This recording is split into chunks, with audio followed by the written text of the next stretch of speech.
In today's video, I am going to teach you how to add a professional email signature in GoDaddy Webmail. Start by logging into your GoDaddy Webmail account and opening your inbox.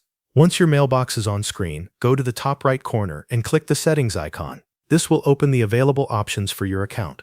From there, open the Mail Settings section so you can access the tools related to your email preferences. Inside the Mail Settings area, look for the Signature option and select it. This is where you can create a new email signature or make changes to one you already have. If you do not have a signature yet, click Create Signature.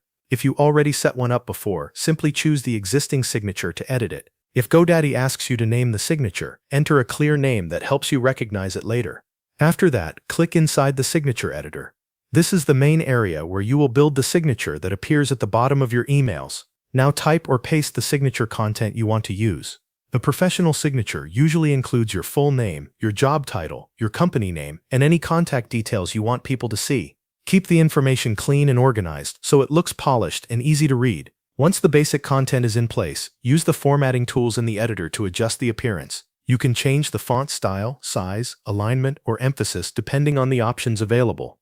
Make sure the final result looks professional and consistent with your brand or workplace style. If you want to include links, add them at this stage. You might include a company website or other professional contact links that are appropriate for your emails.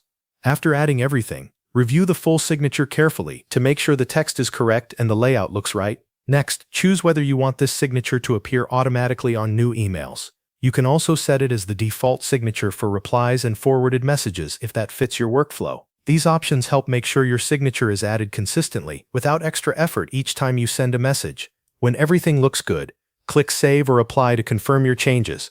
To make sure it is working properly, compose a new email and check that the signature appears exactly as expected. That covers everything you need to know. Thanks for watching.